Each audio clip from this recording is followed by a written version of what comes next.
नमस्कार। इस वीडियो में क्लास 10th लोकतांत्रिक राजनीति का पार्ट 2 संघवाद का रैपिड रिवीजन करेंगे। तो सबसे पहले हम समझते हैं संघवाद क्या है। संघवाद जो शब्द है वो दो शब्दों से मिलकर बना है, संघ और वाद। संघ का मतलब होता है समूह और वाद का मतलब होता है विचार। तो हम देखते हैं संघवाद एक ऐसी सरकार व्यवस्था है जो पूरे समूह के लिए काम करती है। ठीक है, तो अब हम देखते हैं हमारे संविधान में भी भारत को राज्यों का समूह कहा है। भारत क्या है? राज्यों का समूह है या फिर राज्यों का संघ है। ठीक है, और इस पूरे भारत पर एक सरकार काम करती है जिसको हम संघ सरकार या केंद्र सरकार कहते हैं, जिसमें हमारे राष्ट्रपति और हमारे प्रधानमंत्री आते हैं। ठीक है, तो अब हम ये देखते हैं कि जो प्रधानमंत्री और जो राष्ट्रपति है वो किसी एक हिस्से के राष्ट्रपति या प्रधानमंत्री नहीं है। हम जम्मू कश्मीर देखेंगे तो जम्मू कश्मीर के प्रधानमंत्री भी नरेंद्र मोदी हैं। गुजरात देखें तो वहां के भी प्रधानमंत्री नरेंद्र मोदी। तमिलनाडु जाएं या इधर अरुणाचल प्रदेश या फिर मिजोरम जाएं या फिर मध्य प्रदेश, तो पूरे भारत के जो प्रधानमंत्री हैं वो कौन? नरेंद्र मोदी। और राष्ट्रपति इस समय कौन है? द्रौपदी मुर्मू है। लेकिन हम जो दूसरी सरकार देखते हैं वो कौन सी? राज्य सरकार। वो अलग अलग राज्यों के लिए अलग अलग सरकार है। जैसे कि अगर हम मध्य प्रदेश को देखें तो मध्य प्रदेश में इस समय मुख्यमंत्री कौन है? मोहन यादव है। लेकिन वो सिर्फ मध्य प्रदेश के मुख्यमंत्री हैं। क्या वो यूपी के भी मुख्यमंत्री होंगे? क्या वो उत्तराखंड के मुख्यमंत्री होंगे? नहीं होंगे। तो जो राज्य सरकार होती है वो सिर्फ अपने अपने राज्यों के लिए काम करती है और अलग अलग राज्यों के लिए अलग अलग सरकार होती है। लेकिन केंद्र सरकार पूरे भारत के लिए कार्य करती है। तो हम देखते हैं जिस तरह से प्रधानमंत्री नरेंद्र मोदी पूरे भारत के लिए काम करते हैं, वही काम राज्यों के लिए कौन करेगा? मुख्यमंत्री करेगा। और इस समय कौन है? हमारे मोहन यादव। और जो राष्ट्रपति के काम करती हैं वही राज्यों के लिए कौन करते हैं? राज्यपाल करते हैं। और इस समय भारत अपने एमपी के राज्यपाल हैं मंगूभाई छगन भाई पटेल। ठीक है, तो हमने देखा दो तरह की सरकार। ये है हमारी, ये जो ये हमारी जो केंद्र सरकार है, ये हमारी केंद्र सरकार हो गई। ये पूरे देश के लिए काम करेगा, पूरे भारत के लिए काम करेंगे। और ये जो सरकारें हैं ये क्या है? राज्य सरकार। और ये सिर्फ एमपी के लिए काम करेंगे। यूपी के लिए अलग मुख्यमंत्री है, जैसे कि हम योगी आदित्यनाथ। बिहार के लिए अलग है। अब हम आगे समझते हैं संघवाद क्या है। तो हमने देखा कि संघवाद एक ऐसी व्यवस्था है जिसमें सारी शक्ति केंद्र सरकार और राज्य सरकार के बीच में बटी रहती है। यानी कि शक्ति सिर्फ एक व्यक्ति के पास नहीं है, बल्कि केंद्र सरकार के पास कुछ शक्ति है, कुछ शक्ति राज्य सरकार के पास है, और दोनों लोग अपनी अपनी अधिकार क्षेत्र में अपने अपने कार्य को करती है। अभी देखते हैं संघवाद की विशेषता। ये क्वेश्चन आएगा सीधे सीधे, संघवाद की क्या विशेषता है बताने के लिए। तो देखो, संघवाद में क्या होता है? दो या अधिक स्तर की सरकार होती है। अगर एक सरकार है तो वो व्यवस्था कहलाएगी एकात्मक व्यवस्था या एकात्मक सरकार। लेकिन जब दो या दो से अधिक स्तर पर सरकारें होती हैं तो हम इसको संघवाद कहते हैं। भारत की बात करें तो भारत में 3 स्तर काम करते हैं। एक है केंद्र स्तर, जिसमें हमारे प्रधानमंत्री और राष्ट्रपति रहते हैं। दूसरा राज्य स्तर, जिसमें राज्यपाल और मुख्यमंत्री रहते हैं। और तीसरा स्थानीय स्थानीय स्वशासन। स्थानीय स्वशासन, इस पे कौन होगा? इस पे होते हैं, गांव में होते हैं सरपंच, और शहर में कौन होते हैं? नगर पालिका, नगर निगम, उनके महापौर। तो हमने पहली विशेषता देखी कि स्तर दो या दो से अधिक होंगे। दूसरा, ये जो अलग अलग स्तर की सरकारें एक ही नागरिक समूह के लिए काम करेंगे। जैसे कि मान लीजिए एमपी है, तो जो एमपी के जो नागरिक है इस पर कौन काम करेगा? सीएम, हमारे जो मुख्यमंत्री है मोहन यादव, वो भी काम करेंगे। और हमारे लिए प्रधानमंत्री भी काम करेंगे। हमारे लिए दोनों ही कानून बनाएंगे, लेकिन दोनों के जो क्षेत्र है, अधिकार क्षेत्र, वो अलग अलग होंगे। तो एक ही नागरिक समूह है और दोनों स्तर की सरकारें उस पर कानून बना रही है। दोनों स्तर की सरकारें अलग अलग क्षेत्रों पे अलग अलग कार्य कर रही है। तो यानी पहला पॉइंट क्या हो गया? दो या अधिक स्तर। दूसरा पॉइंट हो गया नागरिक समूह। तीसरा देखिए, संविधान के जो मौलिक प्रावधान है उसमें कोई एक अकेली सरकार बदलाव नहीं कर सकती।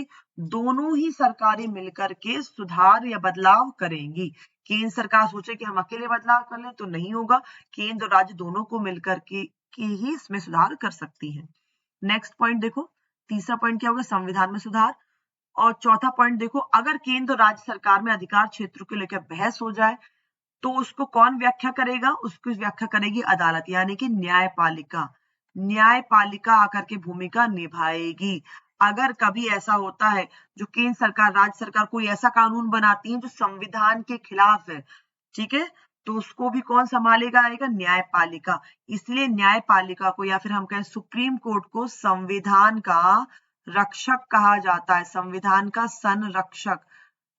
क्वेश्चन आएगा ओटी में आएगा, सुप्रीम कोर्ट आ जाए, सर्वोच्च न्यायालय आ जाए, उच्चतम न्यायालय आ जाए, वो क्या होती है, संविधान का संरक्षक होती है। नेक्स्ट देखिए वित्तीय स्वायत्तता। वित्तीय स्वायत्तता क्या है, हाँ, अलग अलग स्तर की जो सरकारें होती हैं उनकी अलग अलग वित्तीय स्वायत्तता होती है, यानी कि केंद्र सरकार के जो टैक्स अलग होंगे और राज्य सरकार के टैक्स क्या होंगे, अलग होंगे। तो हमने क्या क्या पॉइंट देखा, 2 से अधिक स्तर की सरकार होती है। तीसरा होता है एक ही नागरिक समूह के लिए दोनों सरकारें काम करेंगी। संविधान में परिवर्तन एकलौता नहीं कर सकता, दोनों को मिलकर करना होगा। जो अदालतें न्यायपालिका है वो क्या करेंगे, उनके अधिकारों की व्याख्या करती है। और दोनों के ही अलग अलग राजस्व में अलग अलग कर होते हैं, जिससे वो अपना धन एकत्रित करके कार्य करती है। अब इसके गुण देख लो। पहला क्या है, अगर कोई देश बड़ा है तो उस बड़े देश पर एक अगली केंद्र सरकार होगी या एकात्मक सरकार होगी तो ठीक से कार्य नहीं कर पाएगी।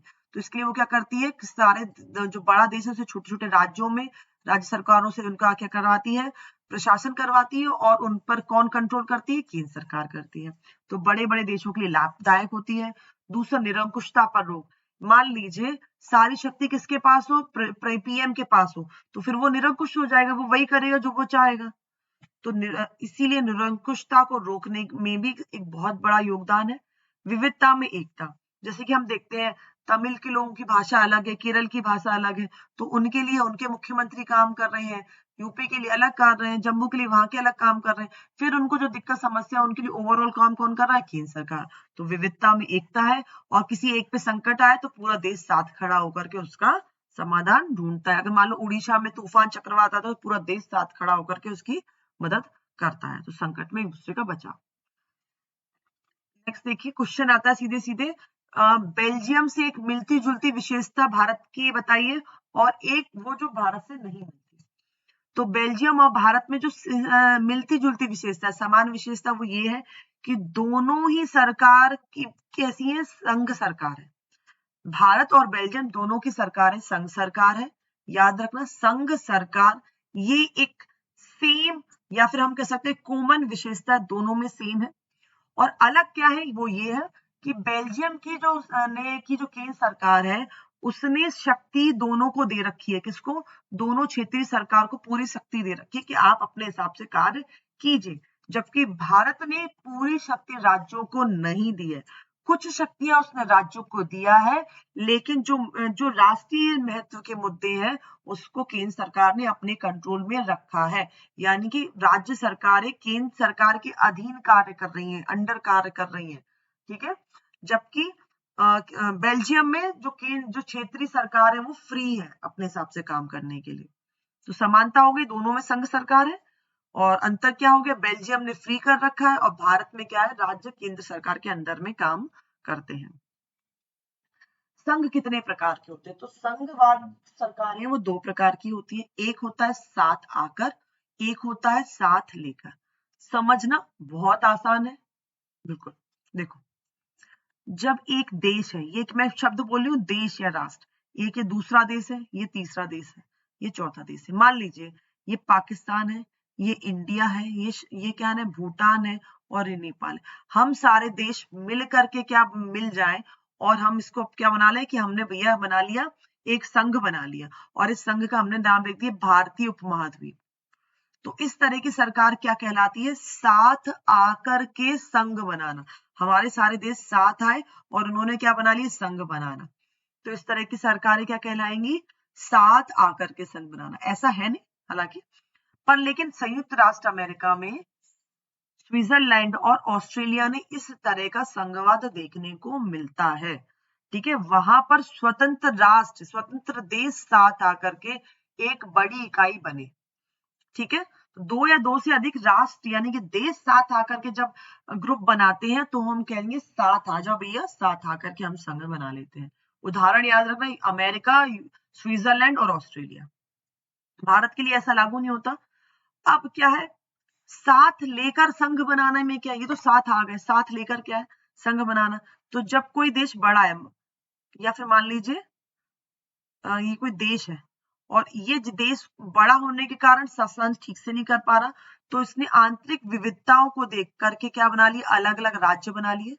एक देश ने अपने अलग अलग हिस्से की अलग अलग राज्य बनाए और यहाँ पर अलग अलग सरकारें काम कर रही है, जैसे कि हमारे देश में काम करती है और उनके ऊपर केंद्र सरकार है।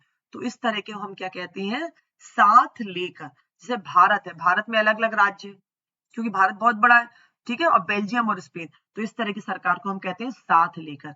जब देश साथ आते हैं तो साथ आकर, और जब एक बड़ा देश ही अपने आप को छोटे छोटे राज्यों में बांट लेता ताकि अच्छे से कार्य कर सके, तो वो हम कहेंगे साथ आकर। यहाँ पे एक देश है, यहाँ पे देश क्या है, सिर्फ एक है जो कि राज्यों में बटा, और यहाँ पर क्या है, काफी सारे देश है, वो देश प्लस देश आकर के मिले, राष्ट्र आकर के मिले। तो ये आकर का उदाहरण हो गया और ये लेकर का उदाहरण हो गया। नेक्स्ट आगे देखें, एग्जाम्पल याद रखना, ओटी में पूछ देते हैं। हम समझते एकात्मक और संघात्मक व्यवस्था। एकात्मक मतलब एक सरकार है जहाँ पे, संघात्मक जहाँ पे दो स्तर हो सरकार के या तीन स्तर हो या उससे ज्यादा हो। तो एकात्मक में क्या होगा, जो केंद्र सरकार वो अकेली है, तो सारी शक्ति किसके पास होगी, केंद्र सरकार के पास होगी। सारे फैसले, संविधान में सुधार, जो भी सारे काम होंगे वो एकात्मक सरकार अकेले कर सकती है। संघात्मक सरकार में सबको मिलकर काम करना होगा।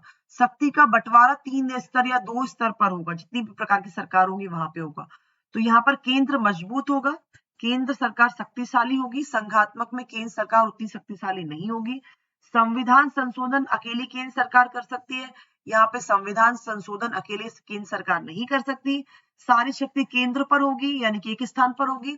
यहाँ पर कई स्तर हमने बांटे हैं तो शक्ति भी कई स्तरों पर होगी। एक नागरिकता होगी, यहाँ पर दोहरी नागरिकता हो सकती है, पर भारत में दोहरी नागरिकता नहीं देखी जाती, जबकि संघीय देश है। केंद्र सरकार राज्यों से शक्ति ले सकता है जब उसका मन हो, पर यहाँ पर शक्ति का बंटवारा है और आप अपने अपने क्षेत्रों पर काम करेंगे। तो ये था एकात्मक और संघात्मक व्यवस्था। देखिए, अभी हमने देखा संघात्मक शासन व्यवस्था में शक्ति बटी रहती है राज्यों के बीच में।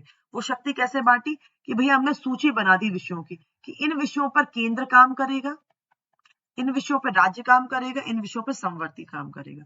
तो जो राष्ट्र, पूरे देश के महत्व के विषय होंगे, राष्ट्र के महत्व के विषय होंगे, उस पर केंद्र बनाएगा, यानी कि प्रधानमंत्री और संसद वगैरह का बनाएंगे, ठीक है।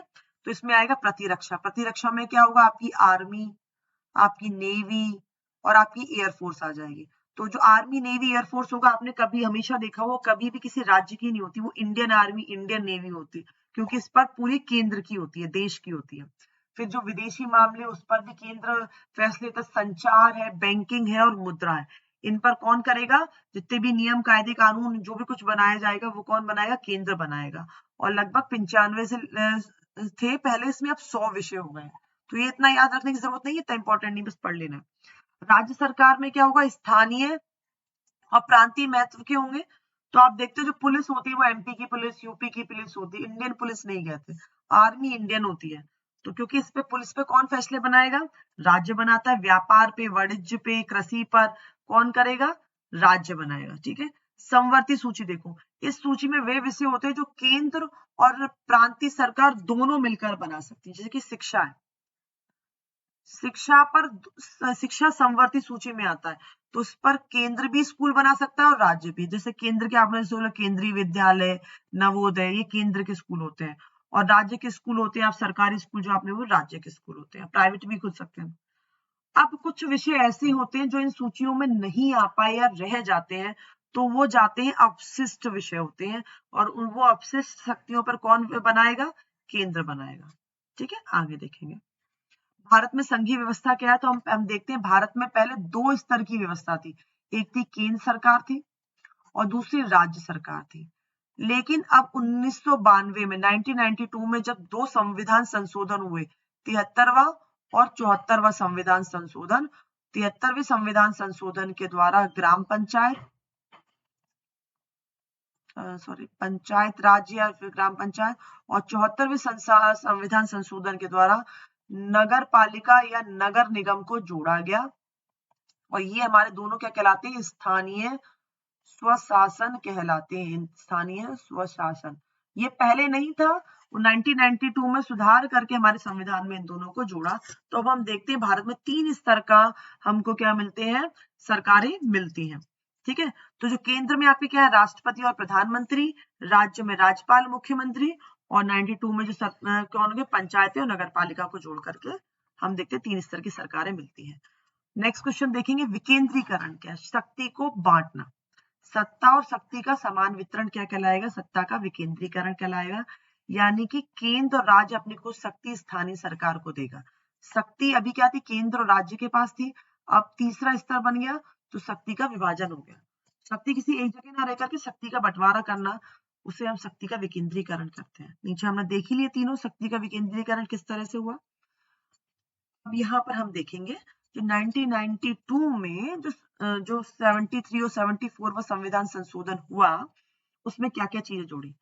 तो उन्होंने क्या किया, जो स्थानीय स्वशासन निकाय के चुनाव है, यानी कि पंचायत और नगर पालिका नगर निगम के चुनाव है, वो नियमित कर दिए। यानी कि हर 5 साल बाद आप चुनाव करवाने ही पड़ेंगे, चुनाव नियमित कर दिए। दूसरे, इनके जो पदाधिकारी हैं उनमें एससी के लिए यानी अनुसूचित जाति, एसटी यानी कि अनुसूचित जनजाति, ओबीसी यानी कि पिछड़ा वर्ग के लिए सीटें आरक्षित कर दी। कि यानी कि मान लो इस साल यहाँ पर सिर्फ है ना ओबीसी का व्यक्ति सरपंच के लिए खड़ा हुआ, इस साल एसटी का खड़ा होगा, और 1/3 पद महिलाओं के लिए भी आरक्षित कर दिए। तो पंचायत और नगर पालिकाओं के लिए चुनाव के लिए अलग से किस संस्था का गठन किया गया, जिसका नाम है राज्य चुनाव आयोग। ये आ जाता है, राज्य चुनाव आयोग का काम है पंचायत और नगर पालिका के चुनाव करवाना। अलग से क्या है, एक संस्था बनाई गई।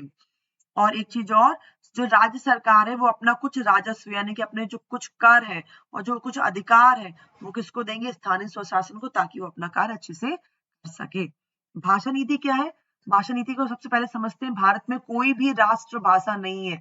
जैसे श्रीलंका में सिंगली राष्ट्रभाषा दे दी गई थी, भारत में कोई भाषा राष्ट्रभाषा नहीं है। अक्सर लोग हिंदी से कंफ्यूज होते हैं, हिंदी राष्ट्रभाषा नहीं है, उसको राज्य भाषा का दर्जा दिया है।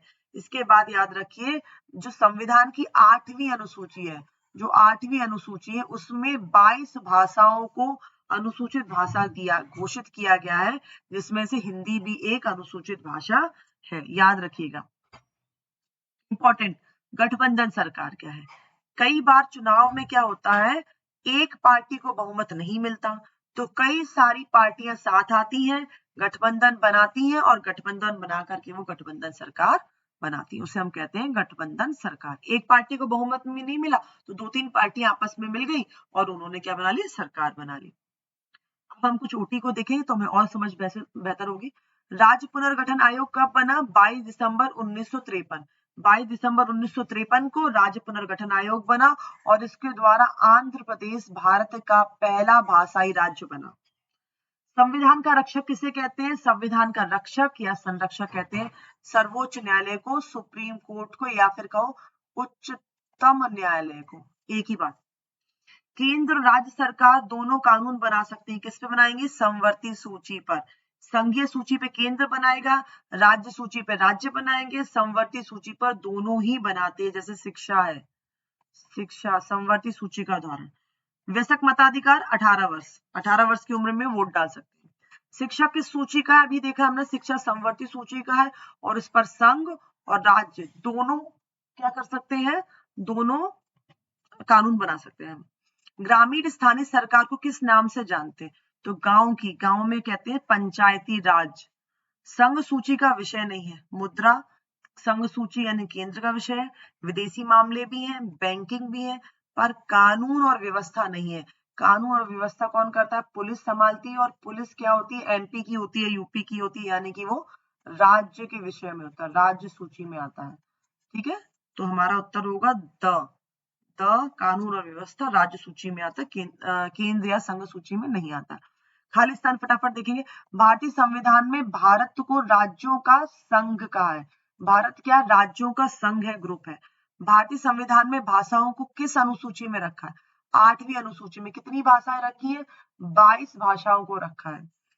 73वां संविधान संशोधन आधारित है त्रिस्तरीय पंचायती राज व्यवस्था पे, और जो 74 वाला है वो किस पे है, नगर निगम पे, नगर पालिका पे, नगर निगम या फिर नगर पालिका। ठीक है। नगर निगम, नगर पालिका और दोनों ही संविधान संशोधन 73 और 74 कब हुए? 1992 में हुए हैं। नेक्स्ट देखो, नगर निगम का मुखिया कौन होता है? महापौर होता है, ठीक है। और ग्राम पंचायत का मुखिया कौन होता है? सरपंच होता है। नगर निगम का महापौर और नगर पंचायत का सरपंच। देखिए सत्य सत्य, भारत में 28 राज्य और 10 केंद्र शासित प्रदेश है। गलत है, 10 नहीं है, 8 है। समवर्ती सूची में 97 विषय नहीं है। ग्राम पंचायत का मुखिया पंच होता नहीं होता, सरपंच होता है। पंच नहीं, कंफ्यूज मत हो जाना, सरपंच होता है। संविधान का रक्षक कार्यपालिका होती है। गलत, संविधान का संरक्षक कौन होता है? सुप्रीम कोर्ट होता है, सर्वोच्च न्यायालय हम जिसको बोलते हैं, या फिर हम क्या बोलते हैं? उच्चतम न्यायालय। इसके बाद अगला देखेंगे, भारत देश 1950 में स्वतंत्र हुआ, तो ये भी गलत है। भारत देश 1950 में नहीं, 1947 में स्वतंत्र हुआ। 1950 में क्या हुआ था? भारत गणतंत्र बना था, भारत का संविधान लागू हुआ। फटाफट अगला देखते हैं, संघ सूची। संघ सूची में क्या होगा? संचार, आपका संचार होगा, आपकी बैंकिंग होगी, प्रतिरक्षा होगी, विदेशी मामले संघ सूची में। राज्य सूची में क्या होगा? कृषि होगा, व्यापार होगा और कानून व्यवस्था होगी। समवर्ती सूची में आपकी शिक्षा है। नगर निगम के महापौर होते हैं और नगर पंचायत में कौन होते हैं? पंच होते हैं, लेकिन मुखिया सरपंच होगा। वाक्योत्तर में, कार्यपालिका और विधायिका द्वारा बनाए गए कानून पर अंकुश कौन रखता है? न्यायपालिका रखती है, क्योंकि न्यायपालिका को, सर्वोच्च न्यायालय को संविधान का संरक्षक भी कहा जाता है। वो देखती है कि जो कार्यपालिका है और न्याय विधायिका है वो संविधान के अनुसार चल रही है कि नहीं चल रही। अगर वो गलत कानून बनाती है तो न्यायपालिका उसको खारिज कर देती है। स्थानीय शासन वाली कौन सी संस्था है शहरों के लिए? अगर गांव के लिए आएगा तो ग्रामीण पंचायत हो जाएगा, शहरों के लिए आएगा तो नगर निगम, नगर पालिका। एकात्मक शासन व्यवस्था क्या है? एकात्मक शासन व्यवस्था जहां पे एक सरकार होती है, एक स्तर की सरकार। पार्टी सत्ता के लिए आपस में क्या कर लेती हैं? गठबंधन कर लेती हैं, ताकि उनको क्या मिल जाए? बहुमत मिल जाए, गठबंधन। ठीक है। भारत की राजधानी नई दिल्ली। और संघवाद क्या है? संघवाद मतलब जब दो या दो से अधिक स्तर पर सरकार काम करती है तो उसको संघवाद कहा जाता है। नेक्स्ट देखिए, भाषाई राज्य क्या होता है? तो भाषाई राज्य मतलब भाषा के आधार पर राज्यों का पुनर्गठन कहलाता है भाषाई राज्य। राज्य मतलब भाषा, मतलब एक ही भाषा बोलने वाले लोग हैं तो जिसको हमने बना दिया। भारत में जो पहला भाषाई आधार पर जो पुनर्गठन हुआ था वो था आंध्र प्रदेश, 1953। भाषा नीति क्या है?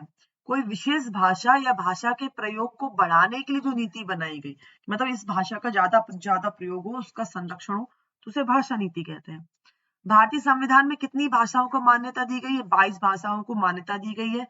8वीं अनुसूची में उन भाषाओं को दिया गया है। हिंदी भी एक अनुसूची भाषा है, राज्य भाषा है।